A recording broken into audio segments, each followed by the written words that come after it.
點解香港人咁中意喺中山買樓？點解佢哋又會屢屢中伏呢？因為有投資價值，定係佢哋想翻嚟養老住啊？錯啦，因為貪啊。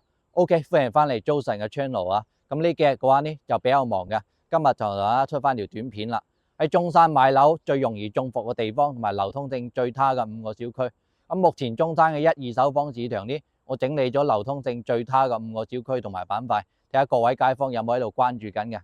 咁排名第一嘅話呢，就南朗嘅錦繡海灣城啦，投資盤文旅盤，掛牌量高達1300幾套。2016年打住深中通道出口同埋廣州地鐵站嘅口號，賣到成24000蚊一個方啊！咁直至到依家話5000零蚊，直接腰斬咗80%。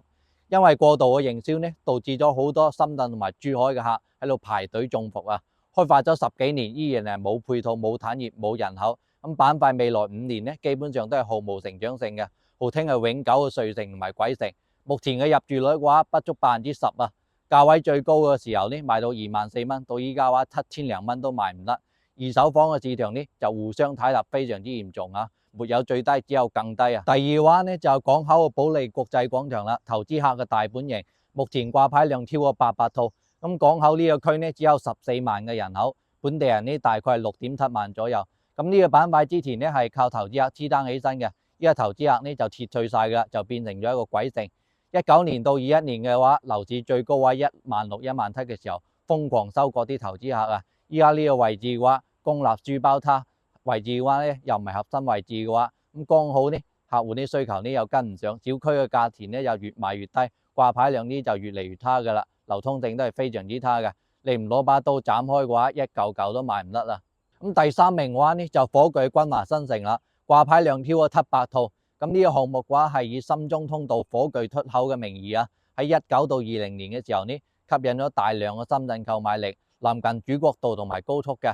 咁高速貨車嘅話呢，噪音同埋粉塵呢，就肯定係雙重暴擊噶啦。低層啲住戶呢，真係要成年都關實個窗口啊，真係仲勁過啲柏林之音啊。咁特別係冬天嘅時候呢，真係多重暴擊啊。佢高層嗰邊嘅話，佢係直望一個陵園同埋山神廟噶。咁畢竟咧，依家係冇人同埋中意啲先人一齊住埋一齊噶嘛，係咪先？喺交付嘅時候呢，就發覺有高速同埋墳墓呢啲不利因素啦。咁噪音呢亦都大，學位呢亦都差，周邊配套呢亦都係跟唔上嘅。咁依家嘅樓盤嘅接盤俠呢，基本上對呢個項目呢都係避而遠之噶啦。第4名嘅話呢，就坦洲國際花城啦，600幾套嘅二手房在售啊，新房呢都喺度持續開發。咁二手房嘅話，基本上係冇競爭力噶啦。個盤呢大到冇朋友，全個坦洲呢佔地最大一個小區，佔地1500畝，分為5期開發，物業呢就差到離譜啊！如果係我嘅話，一定唔會交物業費嘅。咁之前嘅話，湖居物業呢攞嚟做為一個噱頭啦，吸引咗一大批港澳人士過嚟呢邊買樓啊，用咩佛山嘅天燈湖概念啊，咩深圳嘅香蜜湖嘅概念啊，攞嚟收割啲韭菜，仲要整到項目啊偏到媽都唔認得啊！去到珠海嘅市中心同埋坦洲鎮嘅中心呢，都有啲遠嘅。咁去上通都要開20分鐘車以上嘅。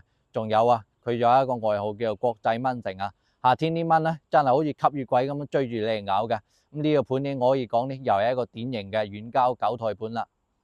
第5名嘅話呢，就火炬保利林宇同埋三鄉雅居樂萬象群啦，基本上係冇入住率噶，物業人數呢仲多過住戶嘅。感覺每一戶都喺度賣緊嘅，依家出手難度係非常之大嘅。我研究咗中山呢啲最難賣、降價最多小區，咁聰明嘅觀眾朋友呢就會發現啦，佢哋都有一個共同點。第一嘅話呢就唔係中山嘅核心位置嚟嘅，配套差，而且板塊成長陷入咗周邊嘅發展啦，幾年都喐唔到，冇入住率，冇生活氛圍。咁第二嘅話呢就遠郊大盤啦，投資盤、文旅盤。按照目前中山嘅產業同埋經濟人口以及城市嘅更新速度呢啲新區嘅大社區呢，注定會成為樓市下行嘅犧牲品，會變成一個韭菜盤啊！你哋覺得呢？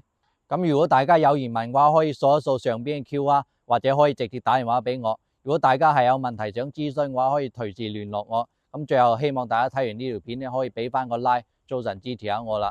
咁今期嘅節目呢就到呢度啦，我哋下一期再見。